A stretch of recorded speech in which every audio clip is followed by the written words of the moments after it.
بسم اللہ الرحمن الرحیم۔ ناظرین، آج آپ کو مغل بادشاہ اورنگزیب اور ایک مجذوب کا واقعہ سناتے ہیں کہ مغل بادشاہ اورنگزیب عالمگیر کے دور میں اس وقت کے قانون کے تحت قتل کے مجرم کے لیے رحم کی آخری درخواست بادشاہ کے حضور پیش کی جاتی، اور اگر بادشاہ یہ درخواست مسترد کر دیتا تو پھر مجرم کسی صورت بچ نہیں سکتا تھا۔ ایک بار دہلی میں قتل کی ایک واردات ہوئی۔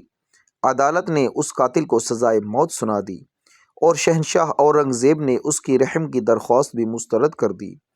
اس کا وقت قریب آ گیا۔ پھانسی سے ایک روز پہلے قاتل کا غم زدہ بھائی پریشانی کے عالم میں بازار گھوم رہا تھا کہ ایک نامعلوم شخص نے اس کا ہاتھ پکڑ لیا۔ اس نے دیکھا کہ اس کے سامنے ایک غلیظ لباس والا بوڑھا مجذوب کھڑا تھا، جس کا سر، چہرہ اور پورا جسم گرد آلود تھا۔ اس کی حالت سے فاقہ زدگی معلوم ہو رہی تھی۔ اس نے اس سے صرف 2 لفظ کہے، بھوک، روٹی۔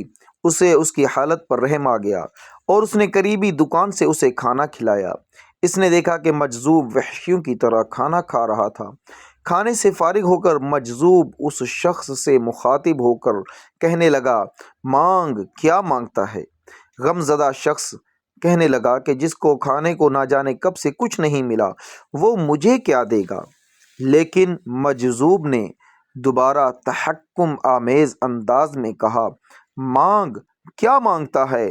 اس پر وہ شخص بولا، کل صبح 10 بجے میرے بھائی کو پھانسی دی جا رہی ہے، اسے رکوا سکتے ہو؟ یہ سن کر مجذوب کی کیفیت ہی بدل گئی۔ خوف اس کے چہرے سے معلوم ہونے لگا اور موت، موت، دیر ہو گئی کہ عجیب و غریب الفاظ کہتا ہوا ایک طرف کو بھاگ نکلا۔ اگلے روز وہ شخص اپنے بھائی سے آخری ملاقات کے لیے 8 بجے قید خانے کے باہر پہنچ گیا۔ اچانک اس نے دیکھا کہ بادشاہ اورنگزیب گھوڑے پر سوار قید خانے کی طرف آ رہا ہے۔ قید خانے کے عملے میں شہنشاہ کی یہ غیر متوقع آمد پر کھلبلی مچ گئی۔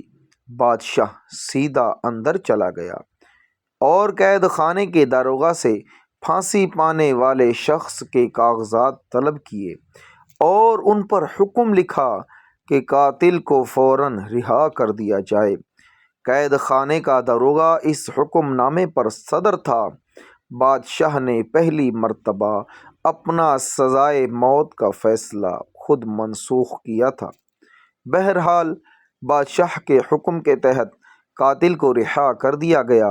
وہ ہنسی خوشی اپنے بھائی کے ساتھ گھر چلا گیا۔ بادشاہ بھی واپس چلا گیا۔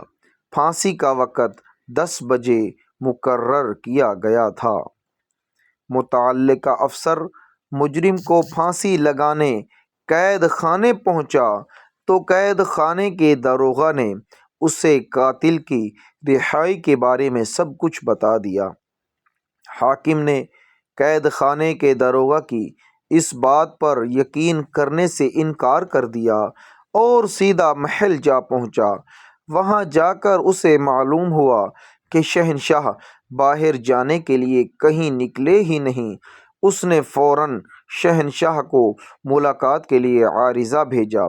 اورنگزیب نے اسے بلا لیا اور تفصیل سن کر سخت مشتعل ہو گیا اور ساتھ لے کر قید خانے پہنچا۔ قید خانے کا داروغہ ڈر کے مارے کانپ رہا تھا۔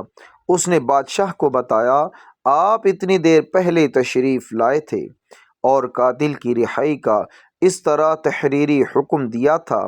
کاغذات پر بادشاہ کے دستخط اور مہر بالکل اصلی تھی۔ قید خانے کا داروغہ بے قصور تھا۔ بادشاہ نے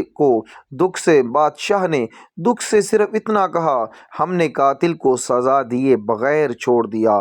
کچھ دیر سوچنے کے بعد، گویا بادشاہ معاملے کی تہہ تک پہنچ گیا ہو، اس نے قید خانے کے داروغہ سے پوچھا، ہم قاتل کو آزاد کرنے کے بعد کس طرف واپس گئے تھے؟ قید خانے کے داروغہ نے اس سمت اشارہ کیا۔